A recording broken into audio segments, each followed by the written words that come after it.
TruthLover video podcast presented by Love and Truth Party. I am your host, Will Pye, author, speaker, transformational coach, retreat leader, and founder of Love and Truth Party. You can find out more about me at willpye.com. Love and Truth Party is a self-organizing, self-replicating community and movement of love and awakening, a wisdom school facilitating health, healing, and happiness, liberating humanity from the matrix of fear and self-loathing. Find us and join our mailing list at www.loveandtruthparty.org. We exist to empower the deep realization and integration of unitive consciousness of one human being, and to inspire action in the world from this clarity as New Earth Ninjas, our playful avatar. We do so in the spirit of play, holding the paradox that all is well, even and including all collective crises, while simultaneously being moved to act to lessen suffering and serve the creation of conscious culture and society. Our projects include distributing 1 million love letters from the universe, inviting people to receive the love and care in these, and within the happiness hacks, including the 7 questions and other free resources, plus our online courses, which can be found at loveandtruthparty.org. I'm really excited for this edition of the Truth Lover. I'm joined today by Jason Sadhana Grechanik. Jason and I met 7 years ago at the Temple of the Way of Light in Peru, which is where Jason is joining us from right now. So we have Peruvian Amazonian jungle internet, so please bear with us if we experience any imperfection as our conversation unfolds. Jason's bio reads as this: my journey through life has led me around the world in search of the questions I have had about life. Early in my 20s, I began to develop a keen interest in plants as food, as nutrition, as life, and as medicine. That curiosity eventually led me to the Amazon, where I began to work with plants to learn this traditional way of healing. My experience combines many different modalities of working with plants. The plants of the Amazon and the way in which the indigenous peoples work with them has had a revelatory effect upon my life. Plants truly are our food, our life, our medicine, and they are alive and here to help us learn from them.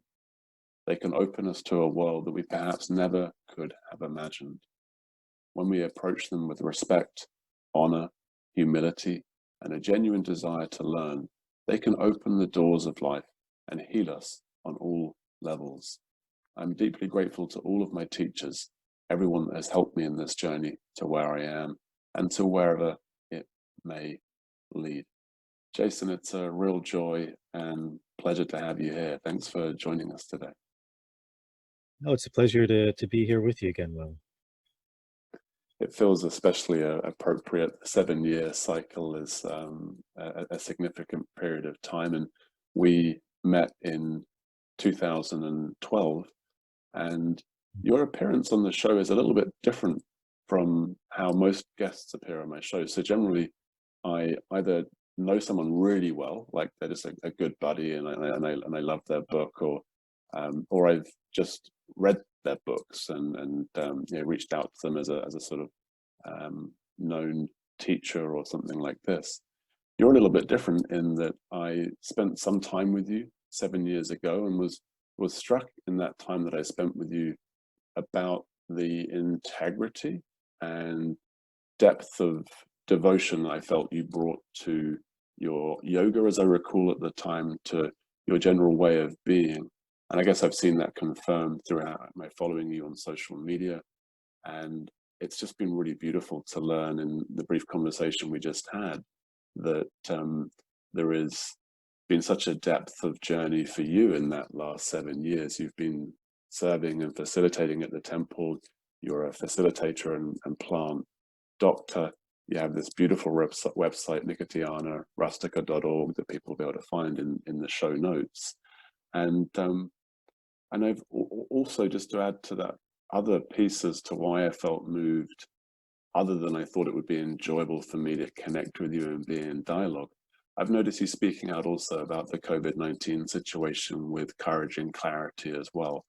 And that for me sets people apart. It seems that people are either following the fear and the sort of mainstream narrative, or they're questioning and looking a little bit deeper into what might be happening with that. So yeah, I bow to all of that, and thank you for joining us today. Well, thank you for your kind words, Will. I appreciate that. We decided upon a little title to frame our conversation, and it's I say little, it's grand. We're going to speak about death, accessing nature's wisdom, and the great rebirth and awakening. And for me, that's very much a personal and collective rebirth and awakening. And from the impression I get, at the Temple of the Way of Light, which I'm very happy to give free marketing to, having had profound experience there myself, and just holding them in such high regard. And speaking of your integrity, I perceive great integrity at the temple, and it feels like there's a happy match. You're in lockdown at the moment, so it's not current, but you actually use the word machine, or there's a depth of process happening at the temple where you're witnessing people's rebirth and awakening through the accessing of nature's wisdom, almost day in, day out. And that just fascinates me, the intensity and the profundity of that. Yeah, it's I think, like with anything, as we were talking about earlier, I also practice martial arts, and I used to do a lot of Brazilian jiu-jitsu, and I think it's a similar thing. When we come, we're new, and we start from the bottom, and we're just working on all of these fundamental things. And it looks like the dog just left again. And it's through a natural process, what I really saw through that is that one never, it's not like a clear-cut line when one becomes a teacher. It's just through this natural progression of doing the work on myself, on ourselves, that we reach a point where there just begins to be this natural process of sharing, because people I think do see that and feel that, and begin to reach out and to ask questions and to ask for help. And so, yeah, for me, I never necessarily had a vision of this was going to be the work that I was going to do, but it was just a really deep and genuine curiosity to dive into this world, which was completely foreign to me.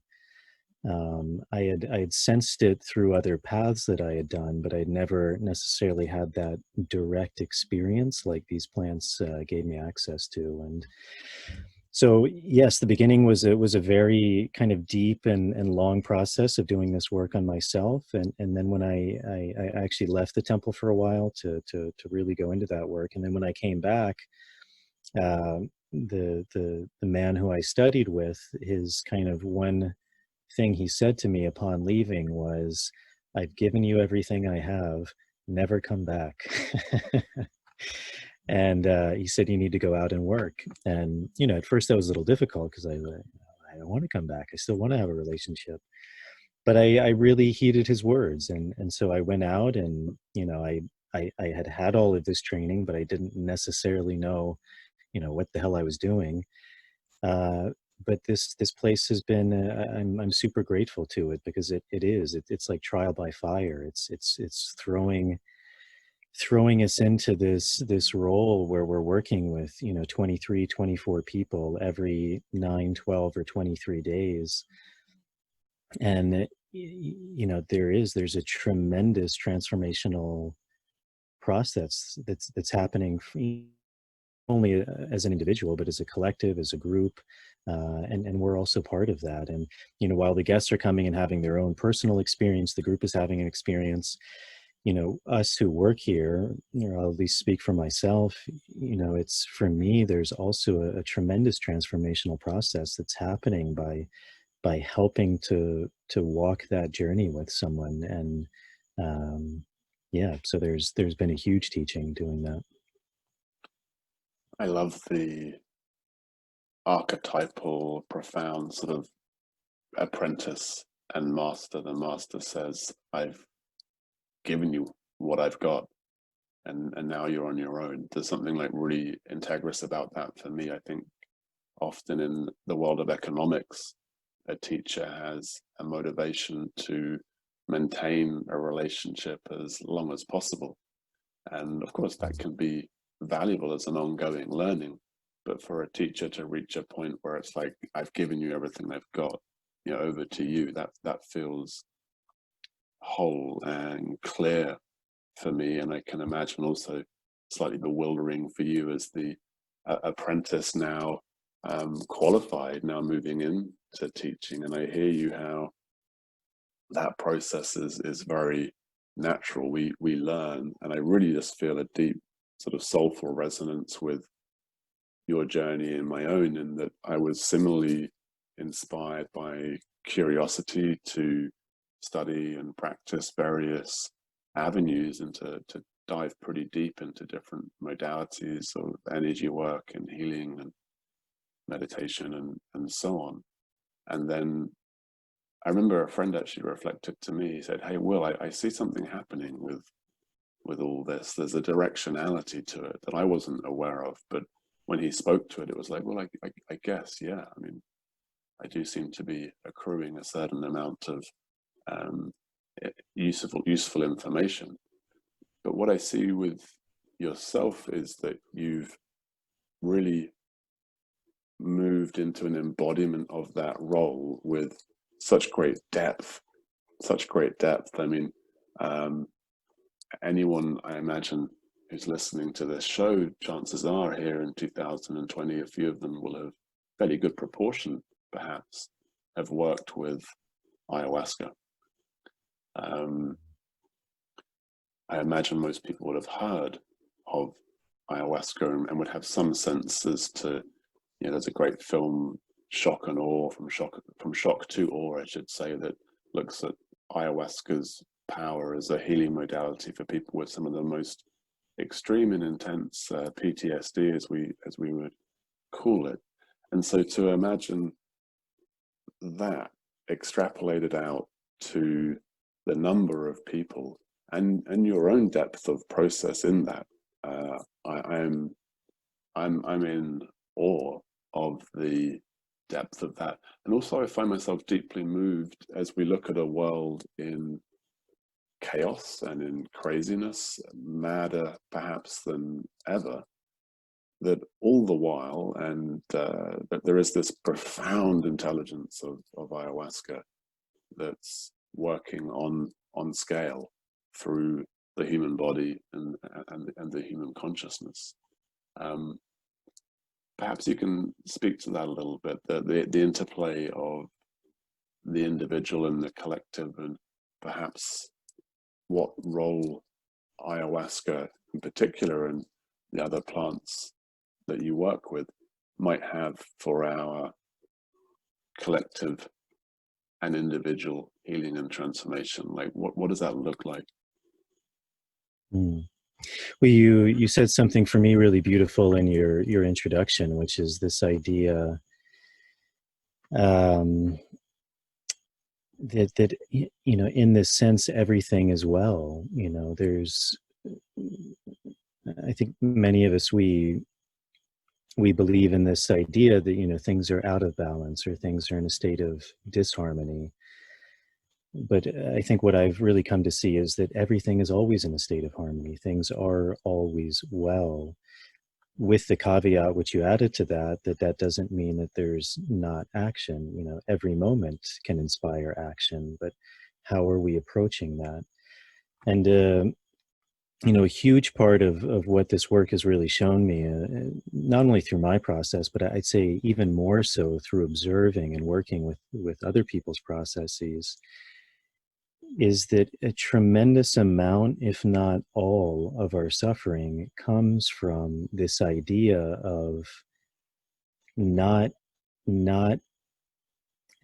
looking deep inside of ourselves, and instead, we often hear this word of projection, but this idea that the fault lies out there, it's the corporations, or it's the environment, or it's these guys, or it's the bad guys, or and it's a natural protection mechanism that we all have. You know, we've all learned this ever since we were children.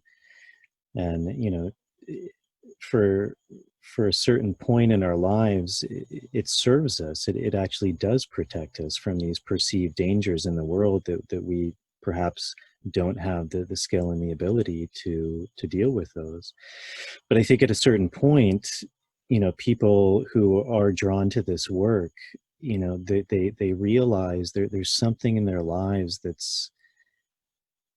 there's this sense that something isn't well, that the world is not in balance, which is really saying, I'm not well, I'm not in balance. And that draws them to this work, which truly is, you know, and I really like this word also that you use, this archetype, but it's this archetypical journey of the hero's journey. It's the journey inward. And through that journey, we see that you know, everything that we see in the outside world exists within us. And if we can come to peace with that, if we can resolve that within us, then we literally come to peace with the outside world. And everything we see in the outside is a reflection of what's inside. And so by doing that work on ourselves, we then become the vessel that shares that in the outside world. And that's, you know, even though that may seem insignificant, you know, one person, what can one person do? But, you know, much as you were saying, this kind of this spreading, you know, one person, that's every smile you give to someone, every word you say to something, the guy in the grocery store, your mother, your family, every action you take, where you're putting your money, you know, what am I doing with my time, what, you know, everything. And that spreads, you know, that spreads even just in a day to many people, and then those people, that spreads to many more people, and in that way there's exponential change. And so yeah, I think that's a huge part of this work. And it's, you know, sometimes it may sound a little cliche that, you know, everything starts with the self, but everything starts with the self. These cliches often have a truth at their root that causes their becoming the cliche. And this really speaks to something central to the spirit behind Love and Truth Party, this recognition that the one transformed is a transformation of the collective, is a transformation of the world. And we can imagine it through that way you eloquently described, that our actions and behaviors and being ripples out into the world when we have, you know, faced our fear or our shame or our greed or our fury, our anger, our grief, whatever parts have required healing, have required love, have required meeting. And so there's a large degree of peace and love in our nervous system, in our way of being,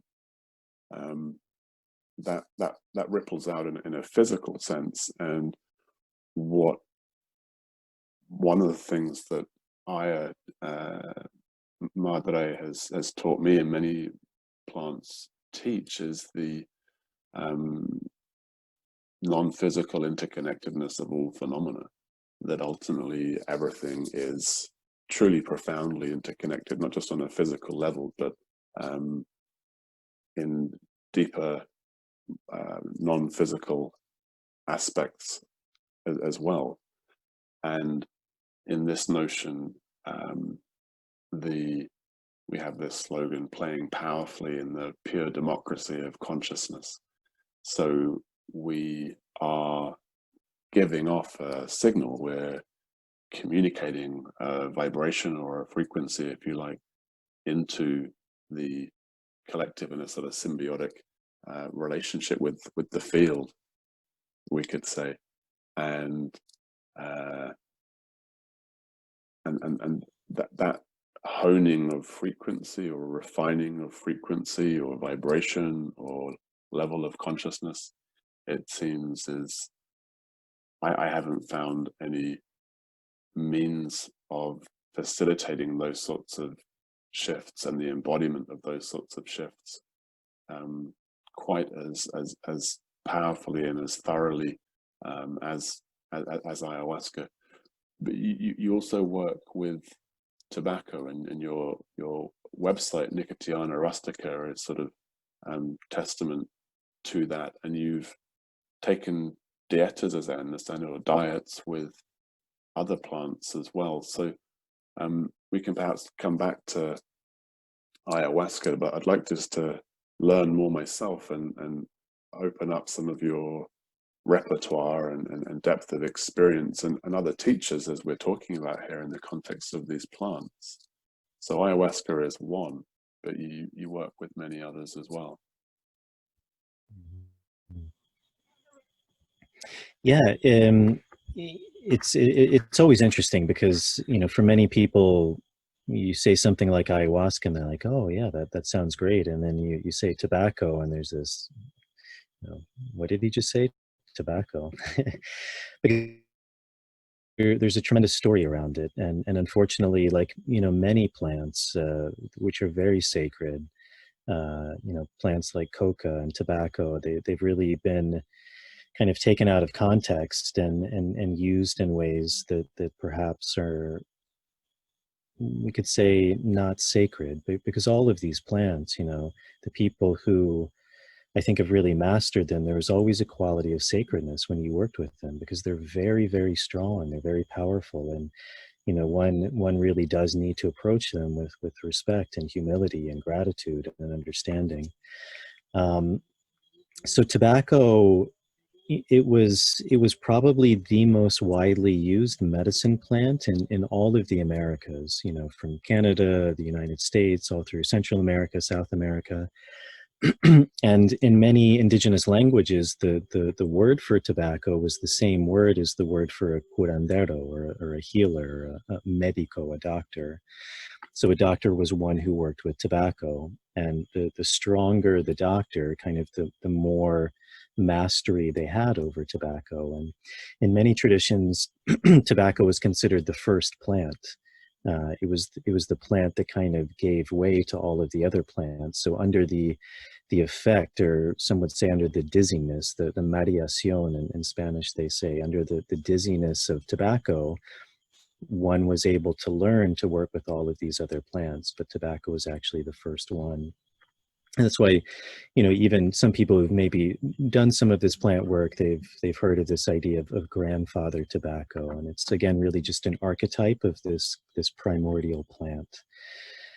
And every plant has their own qualities, and you know, there's a number of plants that we would consider what could be called master plants. They're plants that have an ability to not only heal us on all of the various levels, such as the physical level, the emotional level, the mental level, the spiritual level, but they have an ability to actually teach us. So that's why they're called a master plant. And you know, many of those people are probably familiar with things like ayahuasca, peyote, wachuma, iboga, and tobacco. Tobacco is also one of those. And you know, each of these plants, they work in their own way. They, from maybe a more indigenous perspective, they would say they have their own spirit, which means they have their own way of working. They have their own unique quality. And yet they're all an embodiment of source, of you could say spirit with a capital S, but they have their own unique way in which they work. Some people may have heard of this idea of, you know, ayahuasca tends to maybe archetypically embody this feminine quality, and that it's often very ethereal, and we're working at night, and it's you know, it's kind of mysterious. Whereas tobacco is often considered the archetypical masculine quality. It's very direct and strong and clear. So the dizziness under the effect is one where things are just very clear. There's a sense of groundedness. There's a sense of strength after one works with it. And like any plant, there's many ways to work with it. The most common that we all know of is smoking, but smoking is actually probably the least most effective way of working with it. The most common ways are sometimes there's a snuff that's made, which is shot into the nose. There can be a powder that's chewed. There can be the actual leaf that's chewed. There's often a paste that's made, which can be licked. And the most powerful way, like any plant, is actually ingesting it. So ingesting it in its liquid form. So usually when people are talking about, working with tobacco, that's what they would be talking about, is ingesting it in its liquid form. And that's how one begins to develop a relationship with that plant, much like one would develop a relationship with ayahuasca. So having said that, all of these plants like ayahuasca, tobacco, they're also kind of considered like a gateway. They're a bridge to what we could deem as altered states of consciousness, which probably many of your listeners are very familiar with this, but if they aren't, often this can even sound very strange, like, or even scary, but, we're always in an altered state of consciousness. Our consciousness is never static, like everything in the universe. It's constantly changing. And, every night we go into a highly, highly altered state of consciousness, which is called sleep. So, with tobacco, as you're mentioning, what are other plants? Tobacco is often a medium that's used to begin to ingest or work with other plants. So, in many traditions, any plant that you would want to diet, and to diet a plant, in Spanish, they call it a dieta. It's a process where one goes into isolation, restricts one's food to either minimal food or sometimes no food, and has no contact. So it's essentially you're isolated, fasting. Again, kind of hinting on the topic we talked about, is reaching physically, mentally, emotionally that death-like state. And in that state, we become very open and very sensitive. And then working with a plant like tobacco in its liquid form, we would then take whatever plant that we want to ingest, whether it's a tree or a plant. And, there's many plants that one would diet to learn how to work with that plant, and mix it with liquid tobacco. And that's the way that one begins to diet and to learn from these plants. There's some curanderos who work with both ayahuasca and tobacco. There's some who only work with tobacco, and there's some who only work with ayahuasca. But in general, one who's really considered, powerful would probably have a mastery over a number of plants. So yeah, that's a little bit about tobacco. I've always found the dieta, and you've articulated it really clearly there, such a extraordinary experience. It's like the next level. So it's one thing to go to the jungle, and this in itself is a big thing for sure, to go off to an alien culture and environment, and to submit with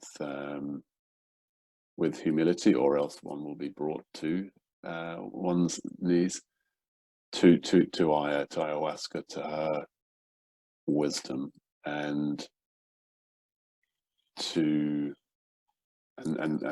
fair to say that the process at the Temple of the Way of Light, from my sense, it creates gets as much into, I think when I was there, it was a 12-day process. You've said this now, a 23-day immersion, and it gets as much into that time frame as possible, in terms of the medicine, in terms of integration, in terms of other ceremonies and learning here and there, group sharing and all the rest. So it's a deep immersive experience. But a dieta is something on another level altogether. You've mentioned isolation, you've mentioned an absence or a great reduction in food, and you've mentioned working with tobacco and with the plant or tree that you're focusing on at that time, to develop a relationship with, as I understand. And perhaps you can speak to that a little. Like, I mean, most people, I think, would hear all that and think, well, that's crazy. Why would I go off and be without people and reduce food? And what if this plant I'm entering into a relationship with is not someone I enjoy being with? So can you share a little bit about maybe the richness and the challenge of dietas? Yeah. The more I do this work, and as we were talking earlier, I also come from a background of just really having a deep curiosity in many paths that also led me to this path, and studying yoga and Tai Chi and Qigong and many different martial arts and esoteric practices. And the more I look at it, I think this work is really it's at the base of all of these things, all over the world. These kind of rituals, whether it's with plants, which I think in many parts of the world it was, and those have been lost, or whether it's just through that process of isolation or darkness, fasting. There's a tremendous power to that. There's a tremendous power of kind of cutting oneself off, of almost like turning the switch of life off. And I think especially these days, it can be very difficult for many people to even realize, just the frequency that we check our phone, or there's information here, or there's this to do or that to do. And, so to imagine going into isolation for 1 week, 2 weeks, 1 month, 2 months, 3 months, 6 months, potentially even with literally nothing to do, it really forces one to go inside and just to begin to observe the workings of the mind. Who am I? What is the nature of reality? What is the nature of me? What is my relationship to what's arising? And through that process of really weakening one's system through not eating, through no contact, one becomes very open. There's this saying that when the body is very weak, the spirit is very high. And, I think a lot of us, we probably realize that if we've ever been sick, really sick, our body's very weak, but there's something else that's very open, very aware. You can, from what I know of you, you can probably relate a lot to that through the experience you went through. And so, when we're working with a plant, it can get a bit tricky, because maybe people who are familiar with this work, there's a lot of terms that are said, things like plant spirits and doctors and, witchcraft and all of these things. And, for me, I think it's really important that we all have to find out what those things mean ourselves. But that process of dieting, I think, is the way that we begin to learn that. And so you asked about a relationship. There's the relationship for me is on two levels. One, there's a relationship with the actual plant that we're having a relationship with, because every plant is unique, every plant is different. And that's something we all know. If an apple tastes different than an orange. If we have one sickness, we take basil. If we have another sickness, we take oregano. If we have this disease, we take a pharmaceutical statin. If we have this one, we take an antibiotic. So, each medicine has its own quality or its own spirit, if we want to speak of it that way. So we're learning about that particular medicine, but also that medicine, again, I think from an even a layer where we remove ourselves even a little bit further, that medicine is also simply getting us in touch with ourselves. And it's really taking us deep into that journey of that self-reflection. And, it's been said that, I think it was also a martial artist, I think it was Musashi, the samurai. He said, when you know the way in one thing, then you know the way broadly. And and I think that's a huge part of this work, is when we begin to see what's happening in ourselves, then we begin to understand that in a broad way. We begin to see that in all things, in other people, in life. And I think that's how the doctor, the curandero, really begins to learn how to do this work, through working with plants. But more than anything, it's a process of going inside and seeing, what is pain? What is my suffering? Where are these blocks? Why are they arising? What is my relationship with them? Where am I holding on? What are my beliefs that are holding me back? What are my fears? And as I begin to go into these things and understand them and resolve them, then I can be able to see that in all things. And so when a patient comes to a doctor and they say, oh, I'm really jealous of my neighbor, I have this fear of dying, or I have this sickness in my stomach, the curandero knows, because through his own experience, he's gone in and he's seen, yes, I can recognize that. This is the way out. It seems to me that you've highlighted there one of the key distinctions between the work of a curandero or an ayahuasquero, a maestro, and a Western practitioner of whether it be psychology or allopathy. So let's say I have depression or I have cancer. In the West, I would go to someone who is in a psychological setting, is attempting to be less so these days, happily, but for a long time, the stated goal was to be as objective and as removed from the person that you were treating as possible, until someone worked out that actually it was the being intimate and caring that was therapeutic. And with a doctor, of course, you may go to them to resolve something that they had never had. They may have never experienced depression or anxiety. But the shaman is expected, if I understand this correctly from what you've shared and what I've read, is expected to not necessarily have cancer or not necessarily go into a particular malady, but in a broad sense to dive into the sickness or the darkness or the dysfunction in their own system, whatever the particular flavors of that, in order that they will then be useful. And in the case of ayahuasca, and in the case of what I hear you say with tobacco as well, I think, actually be in the ingestion and under the influence of, whilst working with clients or students or patients.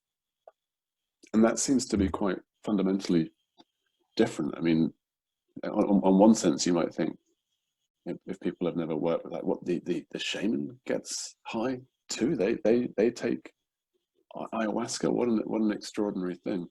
But it seems that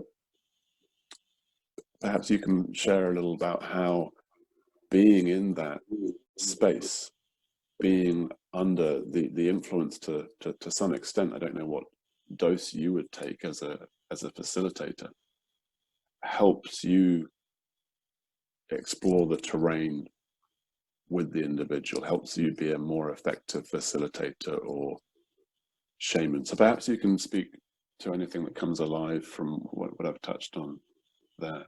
Yeah. Well, everyone is, certainly everyone is unique and different, and everyone has their own ways of working. And different people have different modalities. Some people may take bigger doses, smaller doses. Some people don't take any dose. Some people, they're just very intuitive, very sensitive. Some people may be very visual. They see things. So everyone has a different way of working, but it's I think really developing whatever our way of understanding is, so that when we're working, we have that ability to see, to feel, to intuit in that way. And it is, it's a very symbiotic relationship. It's, a large part of the doctor's work is like an allopathic doctor. Someone comes to you and they have this ailment, and maybe you prescribe them a plant medicine because you know that that's going to help them. So, there are some ailments where things function that way, but then there are other ailments which they would say stem from a different source. It's not purely physical. It's coming from something else inside, something that's out of balance, something that's not in harmony. And part of the shamanic way of working is, yes, then to actually go along the ride or the journey with that person under the influence of whatever plant one is working with. So it can be very difficult in that way, or it's not a hands-off approach. It's very much, in the trenches doing that work.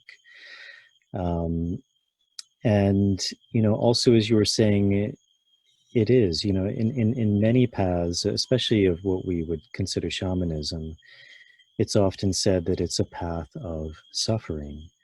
And that sounds strange to many people. That this path that many consider, pure love and light and beauty, it's actually a path of suffering. But again, that comes to what we were talking about is, to really understand the light, we have to go into the darkness. To really be at peace, we have to know what it's like to be at war. To find love, we have to realize what it is, to truly suffer from being alone. To find union, we have to be separated. And so ultimately, and this alludes a bit to the title, which I think is so beautiful, is, one of the names of ayahuasca. Ayahuasca is actually a Quechua word, and it means vine of the soul or vine of the dead. And, many people, when they hear this word death, there's kind of a natural pulling back because, why would I want to be working with vine of the dead? I want to be alive. I want to be vibrant. I want to be happy. And, yet from this more shamanic point of view, everything comes back to death. Because, again, in an archetypical sense, if what we're looking for is union, is peace, is harmony, is that primordial state, the initial split from that, whether we're the Garden of Eden or whatever, archetypical story we want to look, that's the split into duality, and that's the initial separation. And that's a beautiful thing. That's the world made manifest. There's a me and there's a you, and I can experience you because there's a me, and that person can experience me because there's a you, there's the other, there's the opposite. And that's a beautiful thing. And yet the paradox is that with that, since there's a beginning, there's an end. and at some point, for some of us, maybe it's earlier on, for some of us, maybe it's on our deathbed, but there's a deep realization that I'm going to die. And the mind, no matter how hard it tries to understand, to comprehend, they have this beautiful saying in Zen, which is, a knife can cut everything, but the knife can never cut itself. And it's much like the mind. The mind can comprehend everything, except it can never comprehend itself.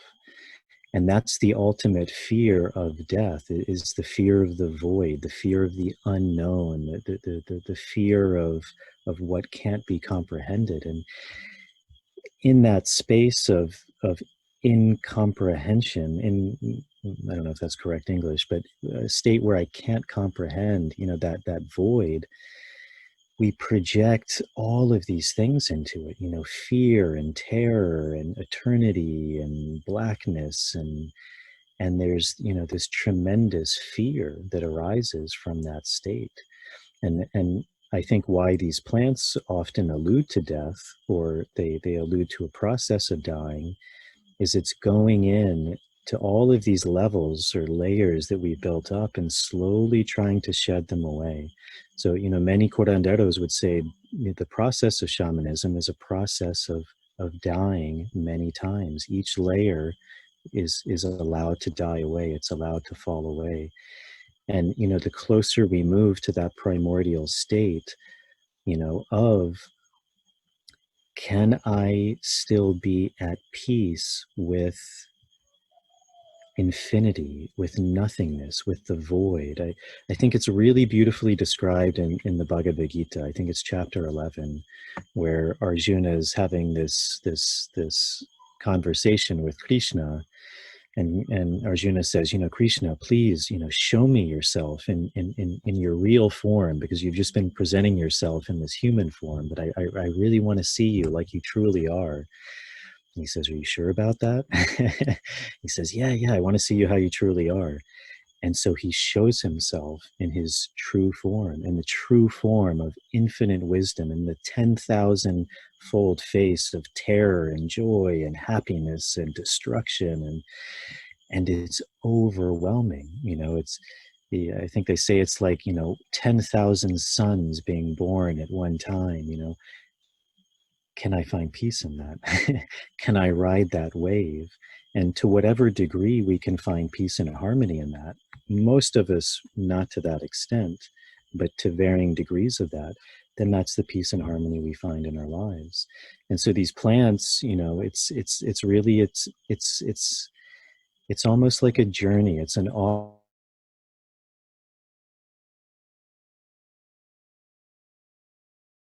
offering that they're offering to us, to where do you want to go? What is work? I'll take you there. And that's why we also call this work, because it's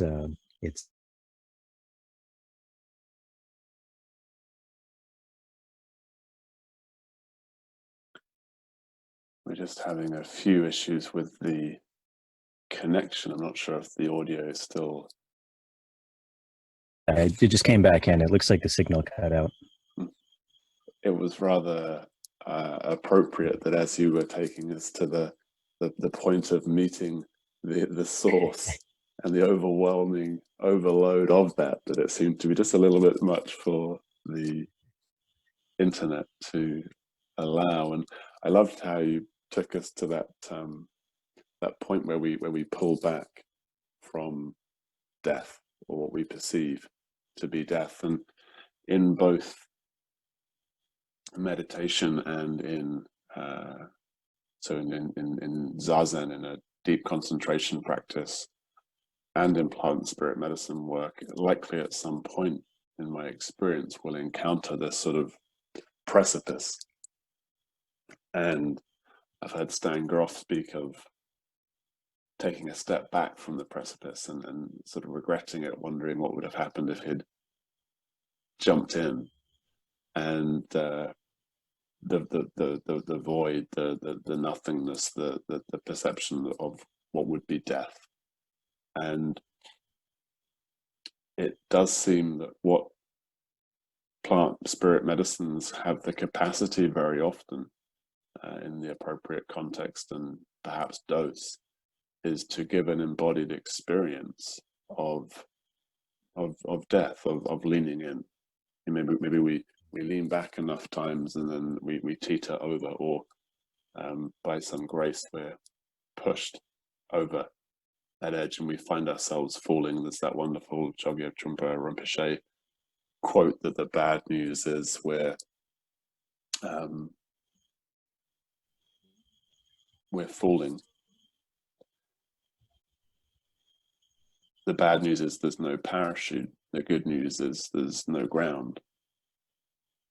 And that is a realization, as a embodied knowing, it seems, can be facilitated through deep meditation, energetic work, and perhaps most, I think, I don't want to imply that ayahuasca is a shortcut, right? Because I feel that if you're going to work with ayahuasca, you should probably do 5 years, ideally at least a few months of meditation and energetic work and body work and so on. But in terms of its capacity to take us from a state of zero into our greatest darkness, terror, or indeed joy and love,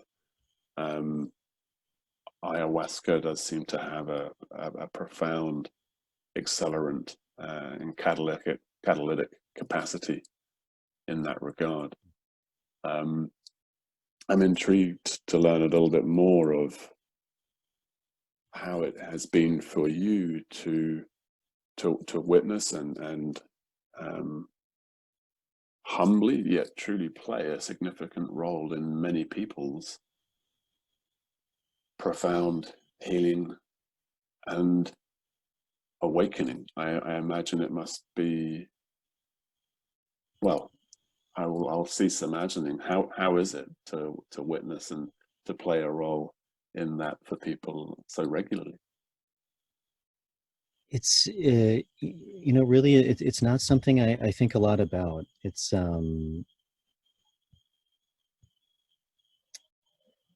there's I think for many of us who do this work, but for me there's been something in me that has just, and I don't know exactly what it is, but that has just felt drawn and compelled to do this work.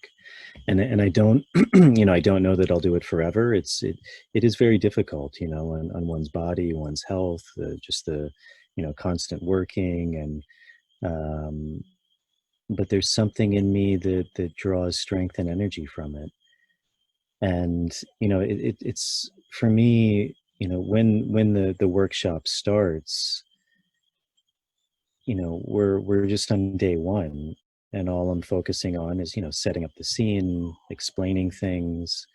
And then day two comes, and that's the first ceremony where we're beginning to work to open things up, to just build a relationship. And then, you know, the second, the third ceremony comes. It's a process of cleaning and clearing. You know, the fourth, the fifth, there's a sense of, you know, connecting, of realigning, putting things back together. And then the fifth, the sixth or the seventh, depending on how many work ceremonies people have, there's a sense of closure, of kind of sealing someone back up.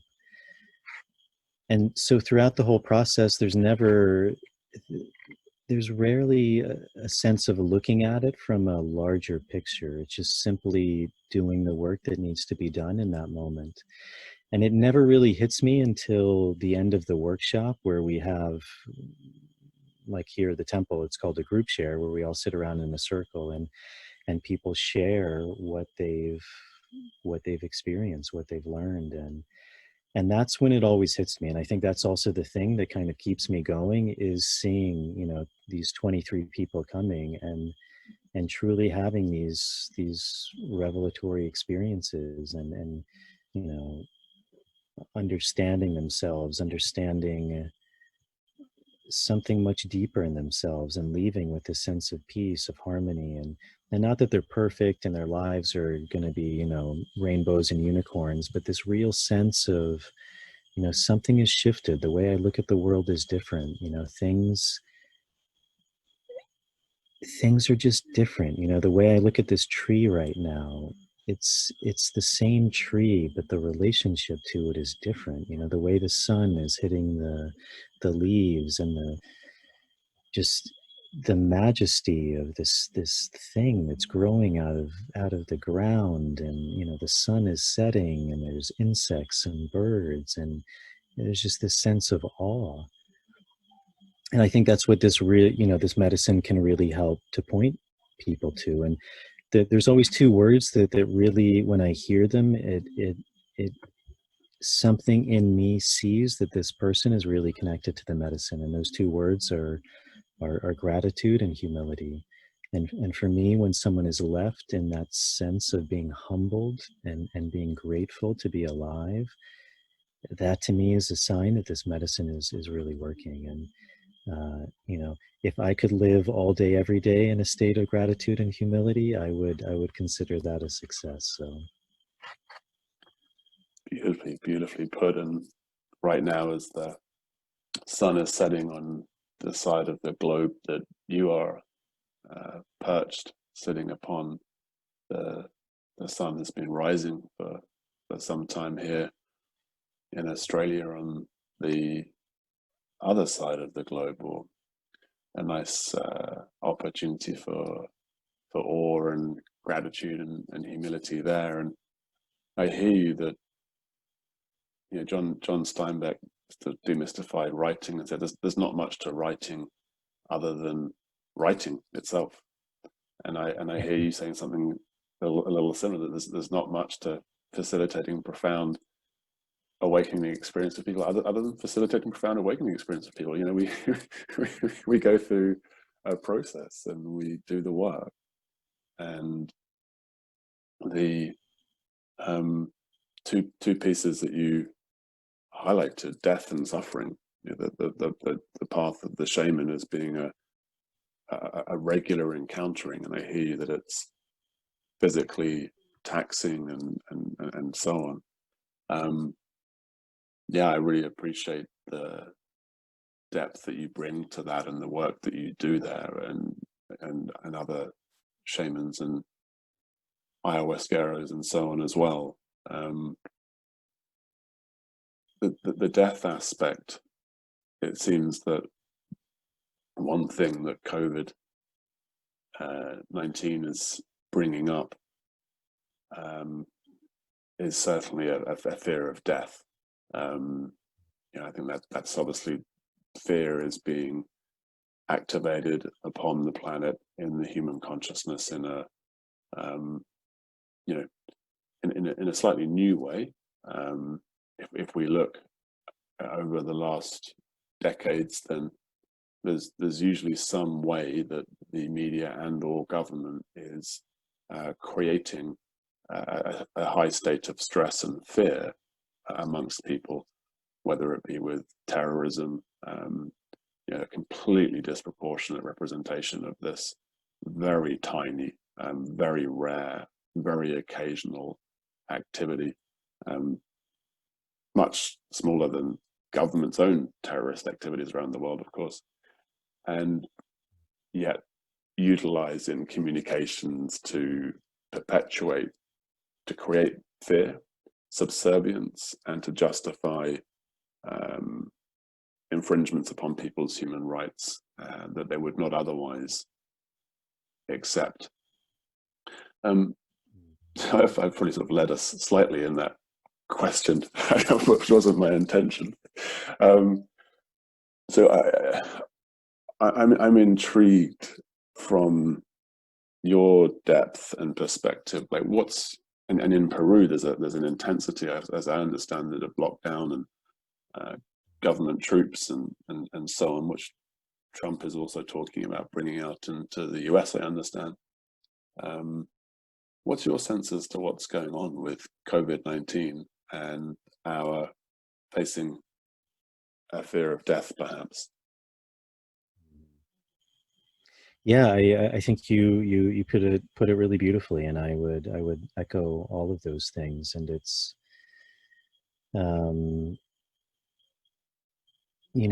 liberty and freedom is it's the most profound gift that we're given, and it's the state that we're all born into. We're even in the US, like our Constitution, it's simply there to design. It's there designed to uphold our God-given right to our life, to our liberty, to our pursuit of happiness. And fear it's a very powerful, in the first sense, it's a very powerful emotion that dictates a lot of our lives. And anyone who says they don't have fear, I would be very careful of that person. We all experience fear. And it's, to what degree, and are we willing to recognize that? Are we willing to look at that?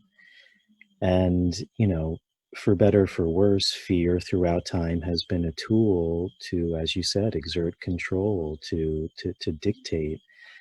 And, much like the, COVID, it's not that it's inherently good or bad or right or wrong, but whenever we start to declare a war on something, whether it's terrorism or a virus, it's a never-ending battle.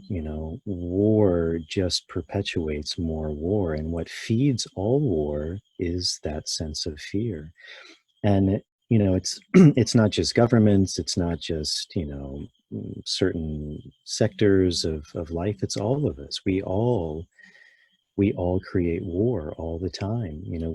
When I believe that my view is right, then I inherently am saying someone else's view is wrong. And when those two meet, it breeds this sense of war. And there's a really beautiful article written by, I think, Charles Eisenstein, and there's another, he has a few videos on YouTube. His name is Dr. Zach Bush. And one of them, he was describing something really beautifully. He was a medical doctor, and he was in the ER, and he said, he experienced a lot of people who went through this similar experience, but there's one night in particular where he was in the ER for like a 36-hour shift, and 3 people died, but because of the way we look and work with death, his job was to bring them back. And all 3 people, when he brought them back, and they were from very different walks of life, all 3 of them said the exact same thing, which is, why did you bring me back?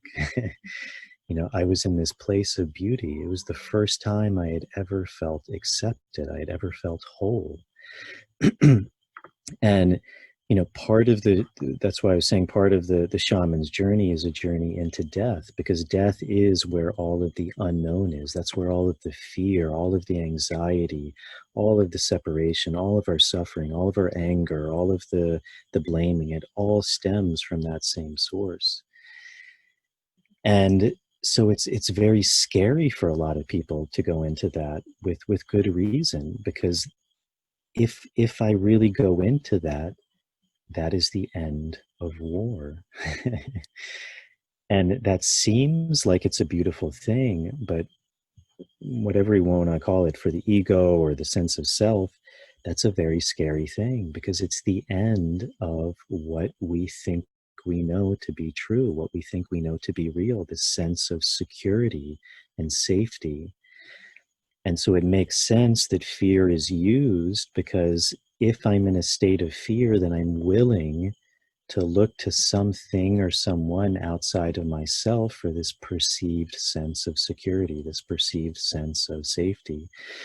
For a long time, we used religion or churches, and,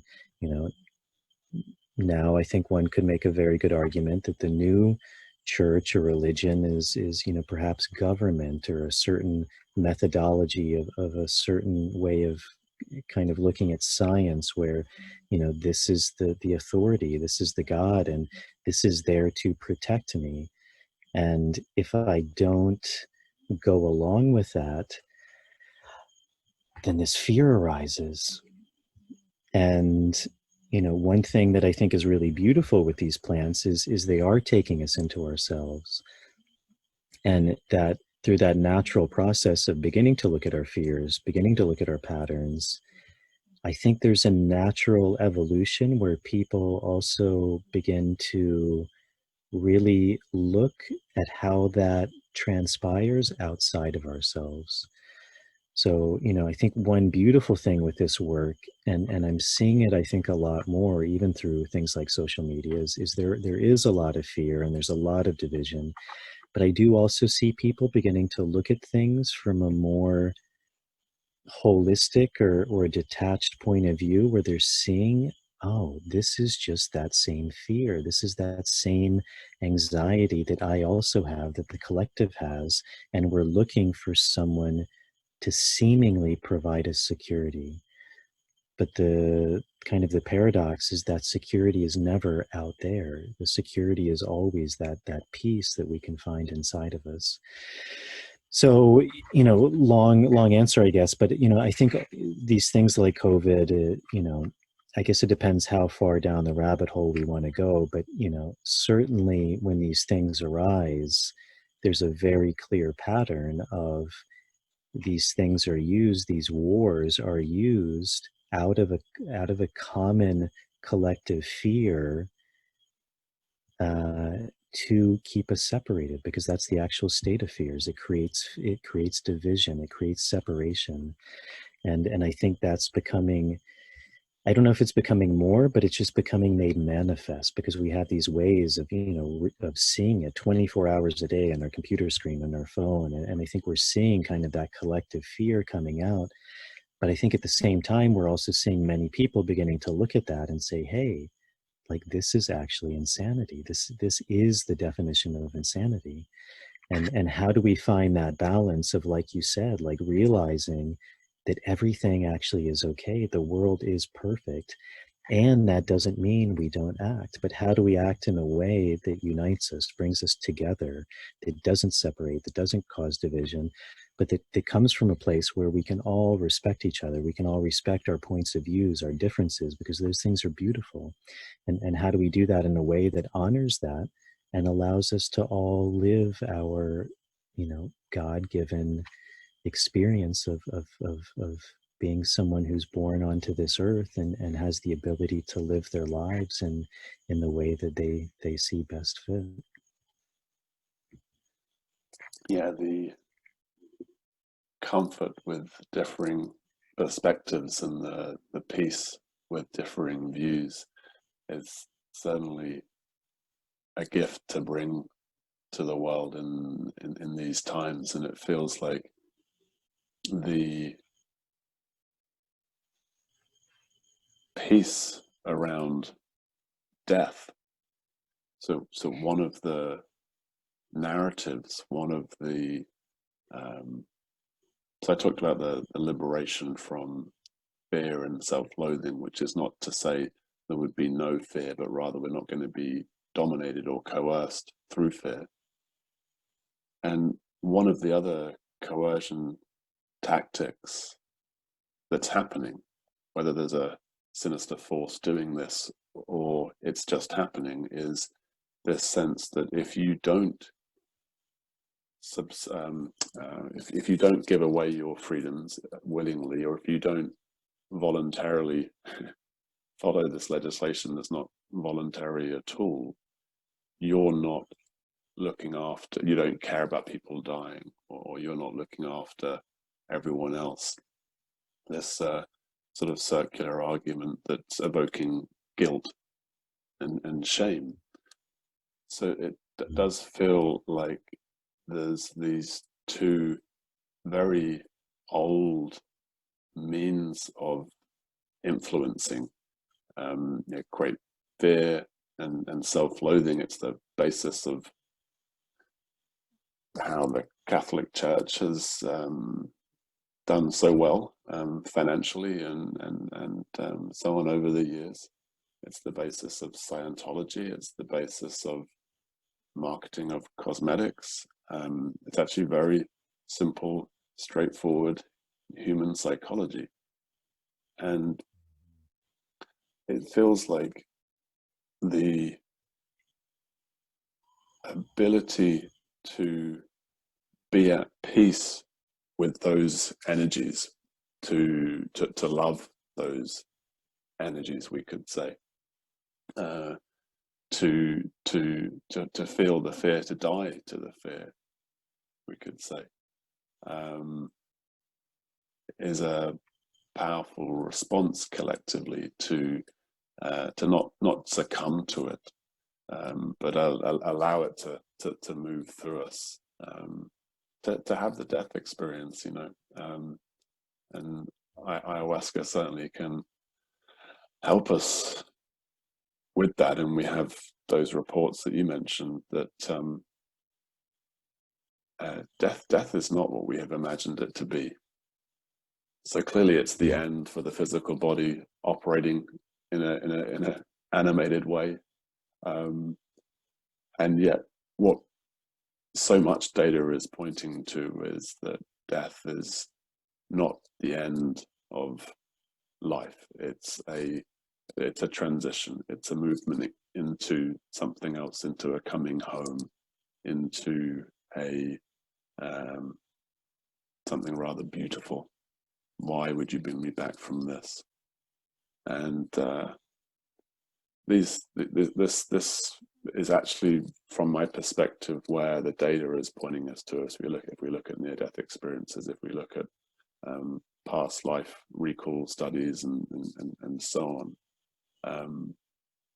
and I don't know. I think there's definitely a lightness that comes up in that maybe our highest function is not to avoid death at all costs, but to enjoy the experience of living and the gratitude for our being alive, that's present right now, and it's present if I've got flu or COVID-19 or cancer or depression or anything else. There's this miracle of our awareness of our being. Yeah, very Yeah. interesting times we find ourselves in upon planet Earth right now in 2020. Yeah, beautifully put. I resonate with all of that. I saw a post from a friend that suggests that we're living in this sort of 6-month period, 3 of the most rare, unusual planetary alignments that have existed since other very significant events like the American Revolution. There's a great book called Cosmos and Psyche by Richard Tarnas that looks at these sort of correlates of human activity upon planet Earth with planetary alignments in a very convincing, data-driven way. And so I heard you speak at the start of our conversation to the bigger picture, and perhaps the bigger picture that ayahuasca can help us gain some hint of or sense of or access to beyond our individual life, and really taking that cosmic view, we could say, where all is well, and hopefully we are moving into an astrological alignment of a golden age, of a period of greater peace and freedom and love manifest in the human consciousness upon planet Earth. Certainly it feels that you're playing your part in the divine drama rather powerfully and with great integrity. So